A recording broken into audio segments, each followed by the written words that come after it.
तो इस पे इस तरह के जो संस्था हैं जो बिना सोचे समझे किसी नेता के छवि को खराब करते हैं, इस पे भारी कोस्ट इम्पोज करना चाहिए। कुछ ऐसा लॉज हो, क्योंकि ये तो गलत करते रहेंगे ना, किसी भी आप राजनीतिक जीवन को तो बर्बाद कर दीजिएगा।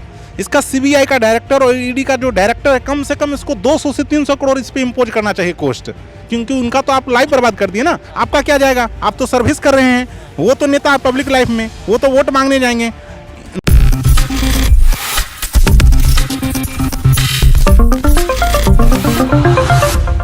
नेक्स्ट 9 न्यूज़ में आपका बहुत बहुत स्वागत है। मैं हूं आपके साथ अबरारुल हक रहमानी। दर्शकों, मनीष सिसोदिया के खिलाफ लगातार चल रहे उस बड़े मामले की हम विस्तार से चर्चा करेंगे।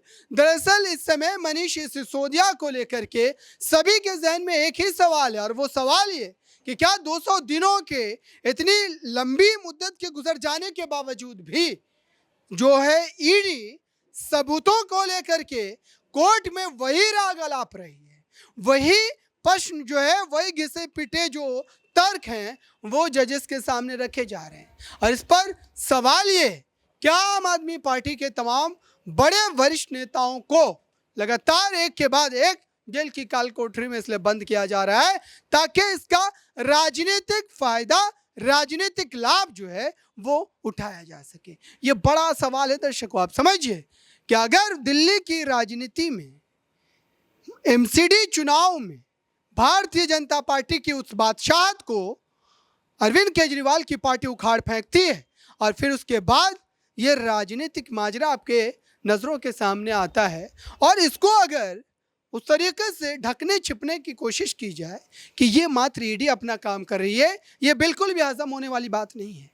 आइए इस पर आपको एक रिपोर्ट भी दिखा दी गई है, क्योंकि उन्हें 100 करोड़ का घोटाला, फिर वो शराब घोटाला उनके ऊपर लाद दी गई है, और उसमें वो इन्वॉल्व है भी नहीं, मेरे ख्याल से इन्वॉल्व नहीं है। लेकिन ईडी सीबीआई के पास अगर सबूत है तो सबूत पेश करे। गवाहों से नहीं चलेगा, गवाह तो खरीदे जा सकते हैं, गवाह तो बिक जाते हैं। 2 पैसे दे दो, दारू पिलाकर चिकन खिलाकर लाया गया गवाह भी होते हैं यहाँ पर, ठीक है। तो गवाह पे नहीं, सबूत चाहिए, पुख्ता सबूत चाहिए, रिटर्न डॉक्यूमेंट, इलेक्ट्रॉनिक डॉक्यूमेंट जो भी होते हैं वो चाहिए। गवाह पे मैं नहीं मानता हूँ। गवाह क्योंकि प्रत्यक्षदर्शी होते नहीं हैं। उन्होंने क्या देखा? मनीष सिसोदिया अपने हाथों से कि 100 करोड़ रुपया उनके पास है, क्या उनके पास एक भी रुपया मिला है उनसे? सिर्फ आरोप और प्रत्यारोप चल रहा है, आरोप लगाया जा रहा है। और 228 दिन जो मनीष सिसोदिया जो जेल में रहे हैं उनके लिए मानहानि का केस किया जाएगा।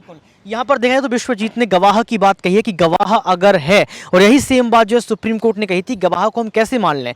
हो सकता है कि गवाह जो है बिक जाए, हो सकता है कि पैसे दे दिए गए हों, या कुछ भी हो सकता है गवाह को लेकर।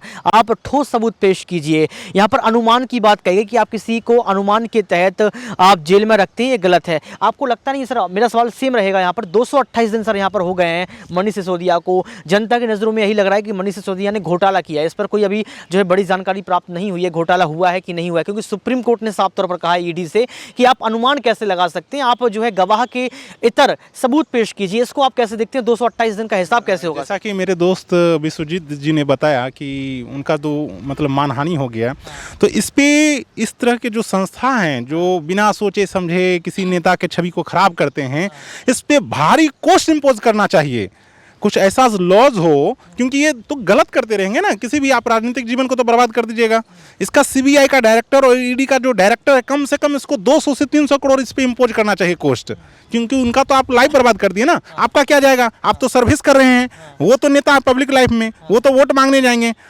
नुकसान किनका हुआ? मनीष सिसोदिया का हुआ ना, तो उसका भरपाई भी इसी लोगों से करना चाहिए, क्योंकि ये लोग बिना सोचे समझे सरकार के दबाव में, क्योंकि सरकार के तो एक तरह से पपेट हैं, ये दोनों संस्था पपेट है सरकार की। सरकार में जितने चोर लुटेरे हैं, भ्रष्टाचारी हैं, उन पे तो ये कार्रवाई करने से डरते हैं। इनकी नानी मर जाती है इन दोनों संस्था की। ईडी क्यों दबाव में रहेगी? आपको लगता नहीं ईडी क्यों दबाव में रहेगी? स्वतंत्र एजेंसी है ना। स्वतंत्र एजेंसी कहने की है, लेकिन स्वतंत्र नहीं है। अगर स्वतंत्र एजेंसी रहती तो प्रधानमंत्री 3 बार जो है वो ईडी के जो डायरेक्टर थे, क्या नाम है पता नहीं, वो IRS अधिकारी जो थे, उसको क्यों रखते हैं?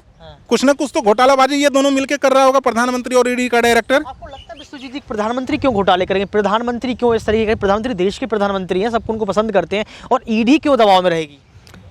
देखिए, प्रधानमंत्री कोई उनको पसंद नहीं करता। ये सब मीडिया द्वारा फैलाया, जो गोदी मीडिया है ना, जो अंजना ओम कश्यप आपकी है, उसके बाद फिर वो अर्नब गोस्वामी हो गए, अमीश देवगन हो गए, चित्रा त्रिपाठी हो गई, लुबिका रियाकत हो गई, ये सब एक इस तरह का प्रोपेगेंडा फैला रहे हैं न्यूज़ में ना। तो आपने देखा दर्शकों क्या इस मामले पर यह साफ तौर पर कहा जा सकता है कि स्थिति नियंत्रण में है और ईडी अपने मकसद के तहत काम कर रही है, उसमें कोई राजनीतिक हस्तक्षेप नहीं है?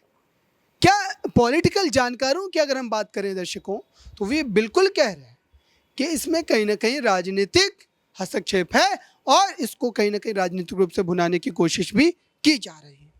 फिलहाल इस खास रिपोर्ट में बस इतना ही। जुड़े रहें बड़ी खबरों के लिए नेक्स्ट 9 न्यूज़ के साथ।